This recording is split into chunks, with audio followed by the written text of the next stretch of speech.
I'm going to do something. I know you can't go back, but I'm going to do something just for fun. Some NASCAR what ifs. What if these things happen? Now, from the start, I'm not going to do, I see on Facebook all the time, if this one or that one had lived, Dale Earnhardt wouldn't be a 7-time champ. No, I'm not doing that. This is just for fun. Because frankly, I could go back to the 60s and do the same thing on Richard Petty. But no, I don't want to do that. This is just something for relaxing thing to do. First, start with the 79 Daytona 500. Buddy Baker, heavy favorite to win. Car never ran from the get-go. Just wouldn't run right. Missing. Finally, he says the engine blows. He goes to the garage.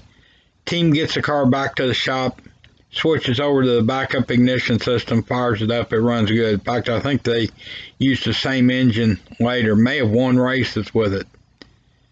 What if they had changed the ignition during the race? They might have lost a lap or two, but under the rules back then, yeah, I remember both Cale Yarborough and Donnie Allison made up laps before that last lap fracas.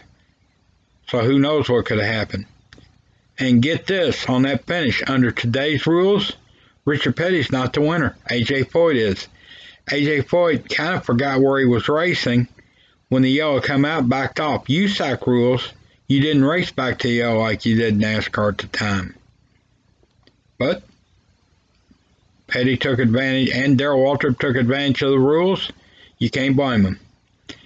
The last one from that race is Hoss Ellington, the car owner for Donnie Allison, was not happy that he was given the wrong information about how many laps Cale Yarborough was down. He says they could have kept him down. So what would have happened if they knew the truth? That's it for Daytona 79. Now, talk about Rick Hendrick a little bit. Well, when he very first tested the car in late 83 at Charlotte, Jeff Bodine, who became his first driver, wasn't driving it. Dale Earnhardt was. Richard Petty was also in talks with Hendrick to be his first driver. Excuse me, I'm looking down at notes. What if Earnhardt, who had Wrangler, or Petty, who had STP, had become Hendrick's first driver, paired with Harry Hyde? Could have happened. Of course, Petty wound up, that deal fell through somewhere with Petty. I believe K.C. Spurlock was involved, but don't quote me.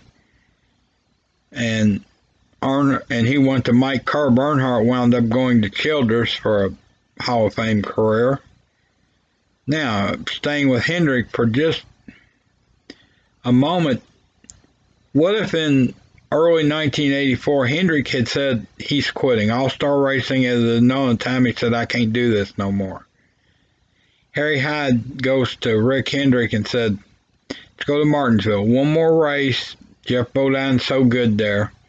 And Bodine wound up winning the race. Got a sponsor, and of course, as we all know, Hendrick Motorsports involved to this day.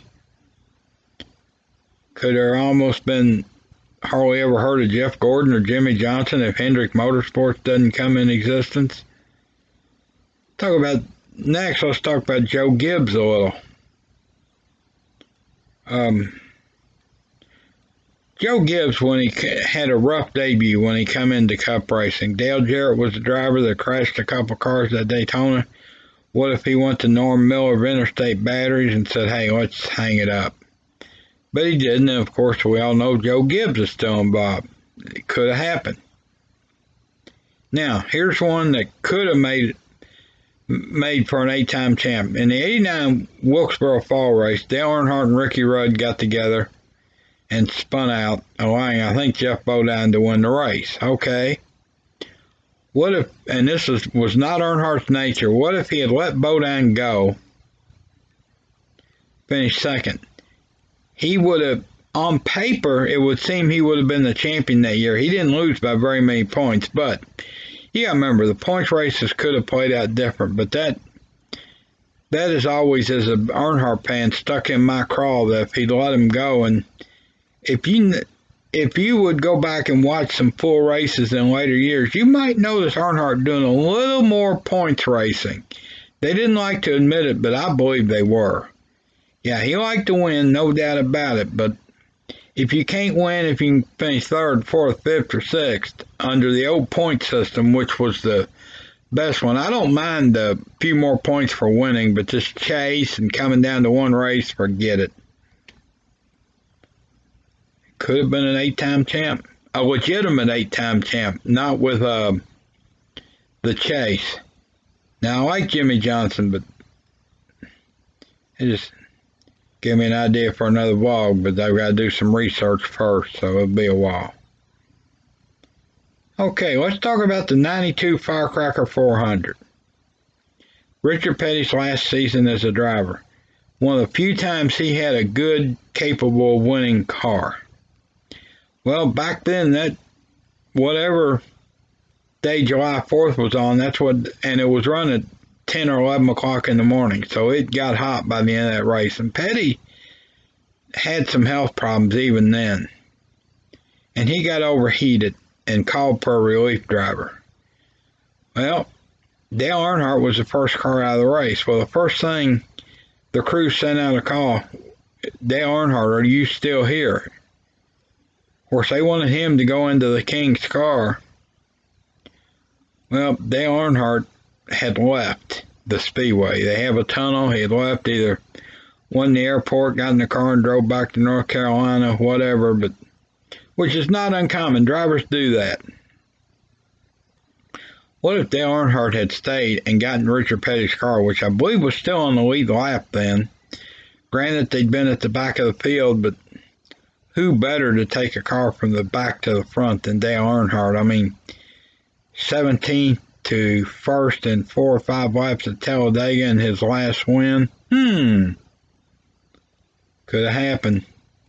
Petty could have had 201, which really, if today's rules, and if they'd taken 198 away from him, it would have been down to 199, actually. And the last one. In 81, Dale Earnhardt, or at the end of the 80 season, got the Wrangler sponsorship.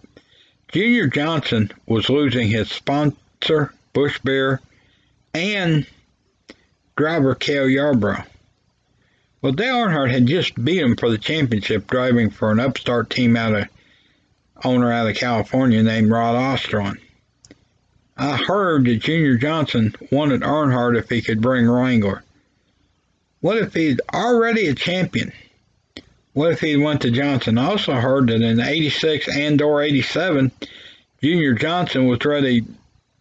In 86, Junior Johnson was ready to replace Darrell Waltrip with Dale Earnhardt. Of course, it didn't happen. Earnhardt stayed with Childers. Heard in 87 when Waltrip left, Johnson wanted to hire Earnhardt, or start of 87, Waltrip went to Rick Hendrick. Johnson wanted to hire Earnhardt, but Budweiser said no. Well, why would Earnhardt leave the team that just beat him for the championship?